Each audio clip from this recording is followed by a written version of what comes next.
everybody. Welcome to Time to Write. I'm Emily.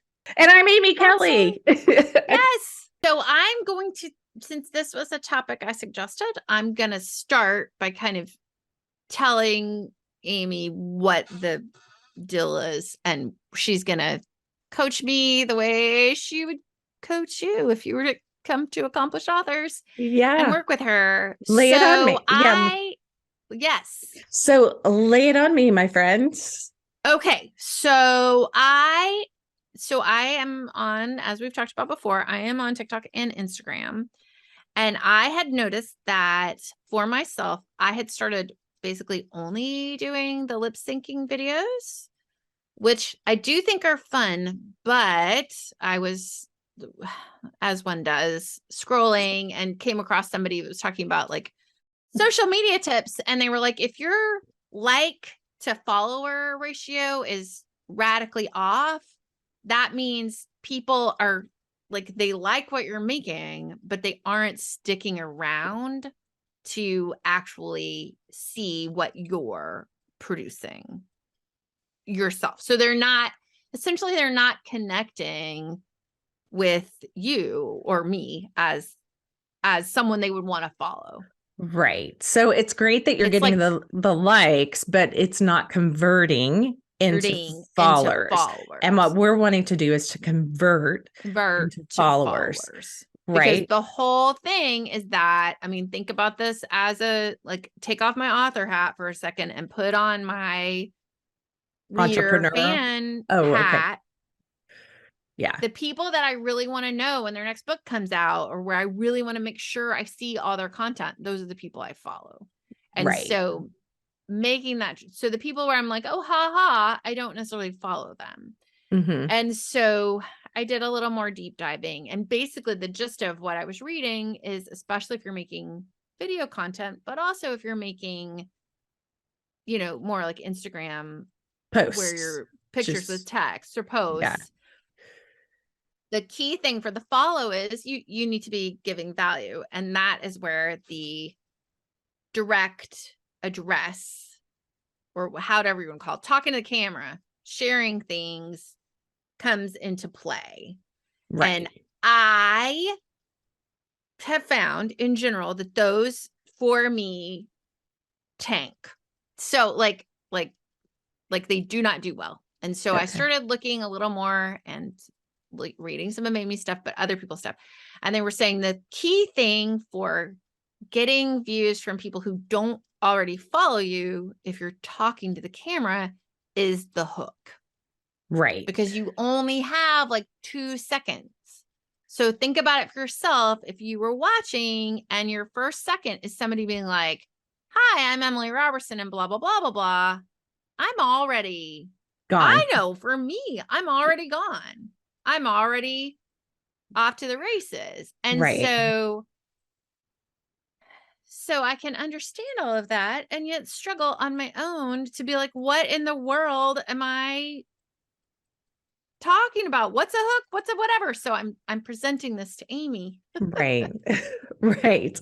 Well, I think the thing about a hook is, and I love that we're talking about this, because I think it's not just in your video, it's also in your caption. So it's like the first few words. And I think, and we'll talk about this more kind of as we wrap things up, but the really practical thing you've already talked about doing, which is pay attention to what is grabbing your attention. Right. And so what is making you like stop your scroll and jump on it. So it's really a lot of like salesy thinking about, that psychology behind what makes people stop, what's going to grab their curiosity and get their attention long enough to then transition to your value, like what you're giving them. Right. So, yeah. So I think, within my material, like if people could come and go through my coaching program, I have a whole like document of just little prompts. Like you feel like here's the hook, and then you fill in the blank. I'll share some here in just a second, but I know you can also go online and just say hook examples, and you can find all kinds of stuff. So that'll give you, it's just almost formulaic in a way, but very personalized because you use your hook, but then it's your value that you provide. Does that make sense? Yeah. And I think the key thing for everyone, if you listen to our previous episode where we talked about like, why you wouldn't want someone else to do your social media and what your values are, is I feel like for us as authors, because I guarantee if all of your alarms are going off at like the idea of sales and everything else, believe me, mine are going off too, except here's the deal. If we want to connect to readers, this is how we do it. Right. In the Right. same way that like books have covers and everybody says don't judge a book by its cover, yet we all do, and obviously we do because they have covers. Mm-hmm. Mm-hmm. And the cover tells you a lot, right? And so for me, the question is like, what do I want to tell people about me? What do I want people to tell people about my work? How do I want to connect with people? That all comes into where this is where the hook comes in, because I will say that posting videos where you ask for connection and no one watches or responds is truly demoralizing. Right. And it's interesting it's interesting to think about. It's not your content, it's not your value, the stuff of value that you're putting out there. It's how you get you actually get people to even look at it. So it's valuable to really think about like what is something that I can start this with that's going to make people stop. I've taken classes where they've even shown where like the kind of video that you make, like that they do crazy things so that people will stop and watch, so that then they'll take the action at the end of them that they want. Like they'll run up to the camera or they'll do, like crazy stuff. And it's stuff that as we're like scrolling, we'll be like, what in the world? And stop and watch it. Right. But it's, it's that piece of us that doesn't want to feel foolish or doesn't want to sound like a sleazy salesperson, like that kind of thing. Come on down. Right. Save And you I money. think also there's a piece for a lot of us where we don't want to feel like thirsty, like we're like kind of like, look at me. Yeah. But the Yeah. thing about it is that if we believe that what we're offering has value, which I do, and Mm-hmm. like hopefully everybody else does, because that's really the first step here, is like believe that what you're offering has value and deserves to find an audience. Then for me to say to myself, wait, I'm leaving like that opportunity in the dust just because I don't want to take 2 minutes to be like, wait, what is this video about? What's Right. the best way to introduce this? Right. Um, Well, and I would say too, when we're talking about hooks, like there are definitely some generic things that you can use that will get people's attention. But I think too, when you have a perspective that is maybe a little, I don't want to say controversial because it's not controversial, but opposite, like maybe okay. So let's say that, well, I'll use mine actually. So I would say, and you can chime in on this. I would say that it is not typical or usual for authors to say, I love doing social media. It is my favorite. Like it is so yes. great. And I love every part of it. Right. Well, my kind of flip on that script is with accomplished authors, I want authors to be able to enjoy every bit of the publishing process. I want Right. you to be able to enjoy it. I want it to not be such a dreaded, horrible like thing, right? Well, Right. that's kind of counter to what the kind of accepted narrative is, right? So Right. how can you take the accepted narrative for whatever it is and just twist it a little bit Right. to represent your values, right? Right. Because my value is I want to get everyone's book into readers' hands, like Right. because stories save lives. So Right. if I can help authors enjoy the process of social media, then that's going to move me closer to my goal, right? Right. So It will help them connect with readers and help you. right. Right. Right, which is why I talk to authors a lot about like what is it's not just your writing, it's what is your life passion. And often your life passion is going to show up in some way in your writing, Writing. right? And so how do you leverage that, your passion, to draw people in Right. with your hook, right? And Yeah. um so yeah, thoughts like Yeah. I mean, I think the other piece too to think about for the hook is really as you're sitting down, as I am sitting down to make the video, to think like, wait, like what is my goal for this video? Is my goal to, I mean, Amy has talked about this as she sort of works with authors on this. Like, is my goal to make a first meeting? Like, if I just showed up at a oh cocktail right, party and somebody's like, I'm just meeting someone for the first time. Is my goal to connect with my existing audience, yeah. audience?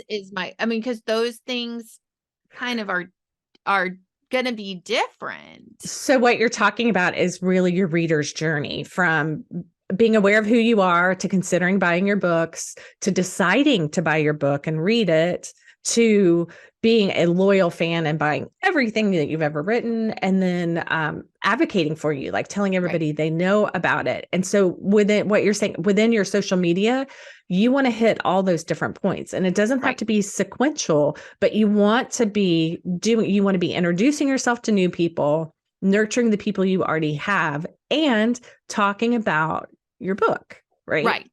Yeah. And so I think that, and but then also like this, the hook piece, this is also like, this is just like technical in Yeah. the sense Yeah. like it's technical to decide, like what the headline is of a news article. Think about a news article. Like, Yes, the that's a good. headline is like the thing that makes you decide whether or not to read the news article. The copy editor or whoever it's different at different newspapers, but the person who's in charge of writing the headline, they're thinking about that. Oh, for sure. For And sure. so in the same way for me or for us as authors to really say like what, like there are a couple people I follow on social media where I just love the stories they tell. They just tell great stories. And sometimes they'll go story time, but I've been Mhm. watching long enough. I'm like, "Oh, I will watch her tell me anything." Stop the But scroll. but that's probably not the first thing that I connected with Right. that. Right. So thinking about that. Okay, so let's say someone's in my shoes and they're trying to think about what is a hook and how to, you know, work on this for their social media. What's the mindset that they should be taking into this? I would say kind of what you just described, that this isn't just like hopping on and starting to talk about something. Like you want to be very intentional and craft a hook, and also the mindset of I don't have to reinvent the wheel. Like Right. you don't have to reinvent the wheel. There are tons of resources out there where seriously just Google social media hooks. Right. Bam. And I know for a fact, there's at least one article that's like 65 different ones and it'll give you a list and I'll just reel off a couple here. No pun Yeah. intended with Instagram reels, but okay. So I know I tell dad jokes. All right. So it might be like calling all young adult readers or calling all HEA lovers, happily ever after lovers.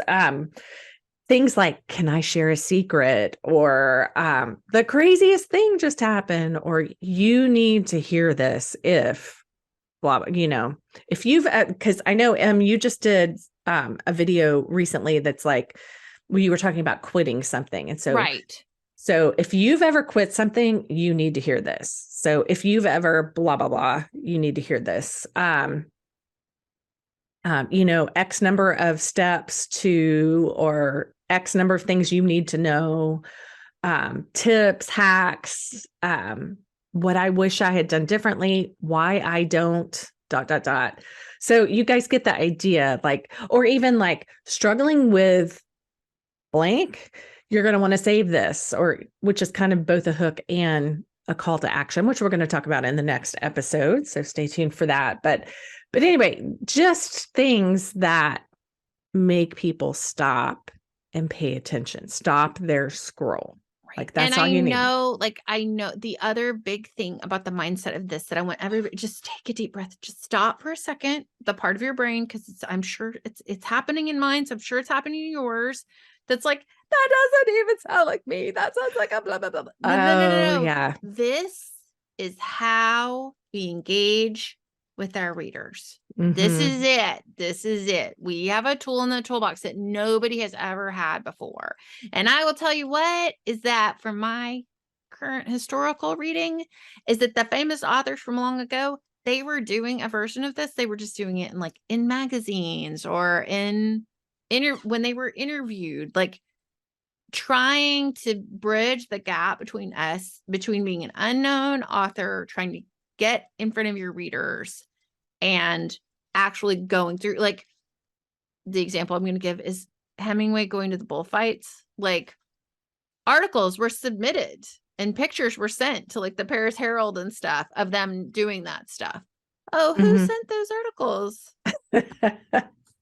I mean, this is just part of it. So if a part of your brain is going, people didn't do this before. No, they totally did. They totally did. They just didn't have the tools that we have.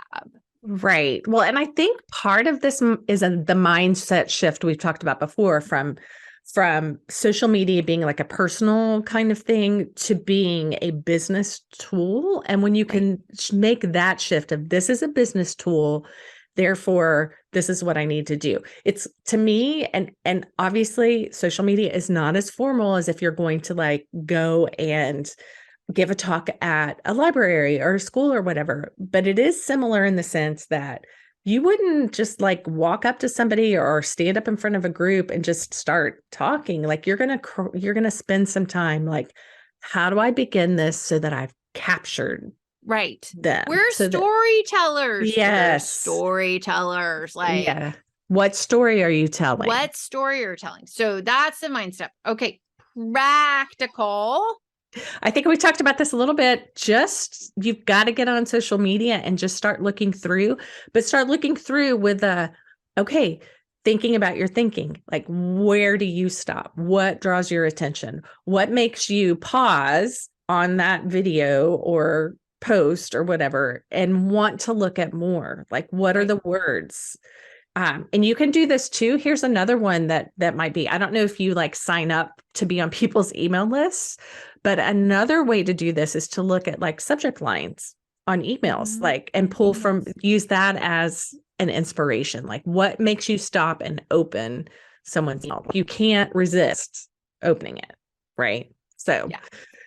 And then what's next? I'm going to tell you what's next because I'm going to do this is okay. So Amy says your practical is you watch, but I'm going to go beyond the practical. You write down what it was that caught you, and then you post with it at least one next week. You take the whatever the hook was, and then you are going to feel awkward and weird, and that is okay. And lean into it. Okay. Well, and I would say too, kind of alongside that, like looking through and seeing what stops you, because that's going to give you a flavor for your voice and what's going to resonate with you. I like, seriously, I know I've already said it like twice, Google it and then do what Em just said, like pick one or two to use and see what happens. Right. Just see what happens. And don't, and I will say what I always say about social media. pick one or two, but don't just do one or two and then be done. Give it a little bit of time. The algorithms are wonky. Just give it a little bit of time. Right. Commit to doing like 2 a week, right? Like Just two a week. 2 a week. That's doable. You can do that. You can do that. You can do it. You can do it. You've got this, people. You have got it. You have got it. You're well on your way. All right. Yes. All right. And in the midst of all this, like you don't have anything else to do, make time to write. Yes. Time to write. Okay. Are you reading anything? Or did you read anything in the past? Let's see. Did I read anything in the past? I don't know if I mentioned this on the show before, but even if I did, I'm just going to say it again because I was just thinking about it this past week. The series of books that I read, that was probably like the first series that I loved as a kid. And it takes a character all the way from kindergarten to when she gets married. And it's the Betsy Tacy series. It's set in the early 1900s in Minnesota. Like my all-time favorite. They're my comfort books. I go back to them over and over again. Like I've read them too many times to count, like the whole series. So yeah, very impactful. I love that. Yeah, it was really good. And I just watched an American Experience DVD that I got at the library about Louisa May Alcott and the true story behind Louisa May Alcott. And you guys, like as a writer, number one, it is fascinating because she literally the years in between when they lived in Concord and when she wrote the books, like they were in such desperate straits. They were so much poorer in real life than the Marches were in Little Women. And the way that so one of the things I've been thinking a lot about lately as a writer is the ways we can use our lives in ways that connect with readers, but aren't hurtful to the people we love, but are also honest. And I am like a complete Little Women.